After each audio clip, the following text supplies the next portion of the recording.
Okay, so that you hear that, so that music coming to you live and direct from Wild Talk, because you know culture like the first cut, because them said the first cut are the deepest. Yeah. So that's what we have to do. So now, Mr. Nighthawk, I want you to tell the Wild Talk listeners a bit about yourself and your journey as an artist. So, when was it you first decided that the music industry was for you? Well, from the first time being on stage in one of the biggest stage in Jamaica and the Sting stage, and you know these crowd are like 40,000-50,000 people or more, you know. And so hold on a minute, man. Hold on a minute. Culture for pull you back on that one. So before you go put Sting, you never know say you wanted to be an artist. Me I talk you way back, Bridget. Now when you get so-called famous, me I talk the first time you think, yeah man, reggae music I for me think that. That's how I'm talking.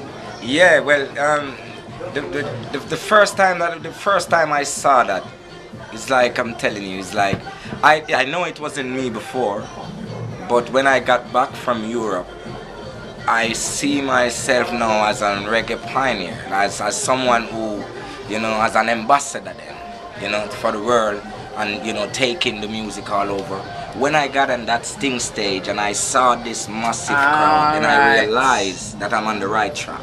Okay, okay. So in terms of that musical journey then, who have been some of those that have inspired you?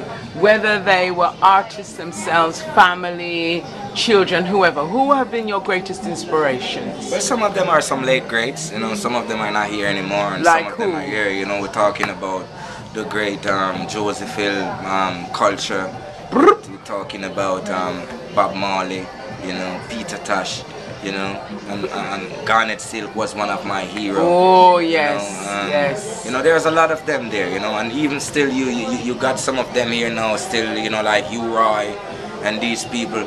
So old school is yours. Yeah, old school is. Yes. So you think about the generations coming up, say your peers. Well, they got it. The generation got it.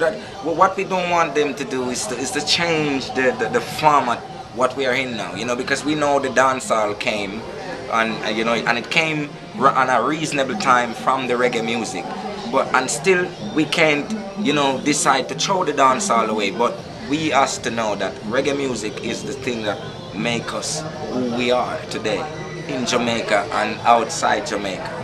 Right, so we talked about the late greats that inspired you and some of those that are up and coming and about the dance hall.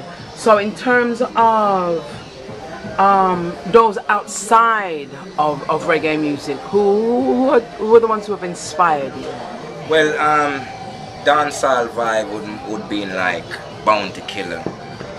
You have guys like Butcher Banton, you know, Capleton, you know, Sizzler as well.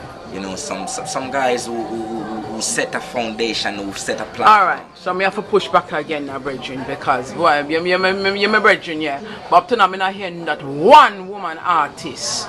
Not one. I mean, I said them there about. So, come on, you can't tell me says only man inspire you. Your name is man. Only man can't just inspire you. You have to have balance. Yeah, that we have to balance the thing is because we still can't live out Master Griffiths and we can't live Judy Morton, we can't live Rita Marley, you know. So, okay, alright, make a push again beside the 3i. No Lady G, no Tanya, none of them woman They're there, but we're talking about the backbone of the music who sets these platforms. Oh yeah, no, I hear that, but I'm also asking you, yeah, okay, maybe Tanya not inspire you.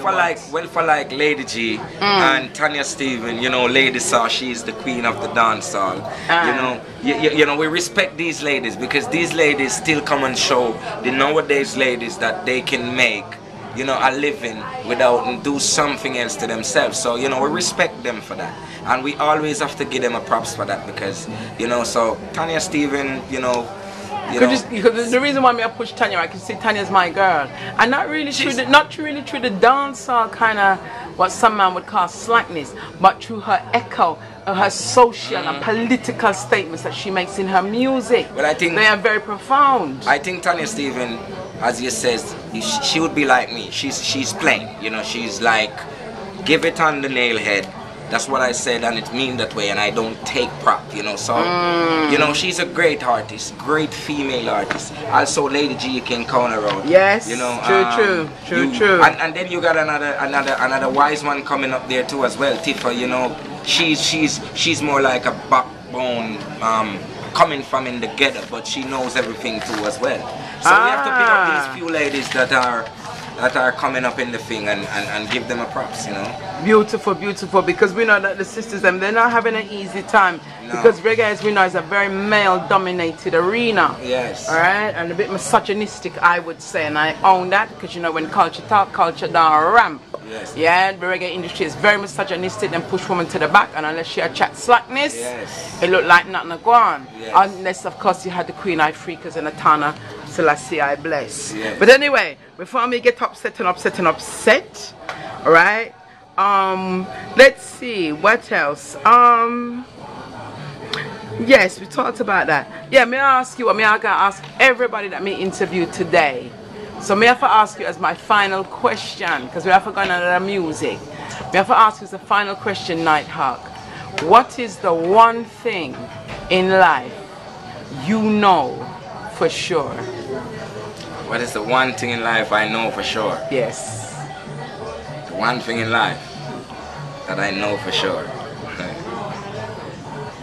This you know, this question I have to answer you because you're the host and I'm the Alright, you know what we gotta do, people, because you know sometimes culture can put people on the spot. So we're gonna go into one of them Nighthawk music.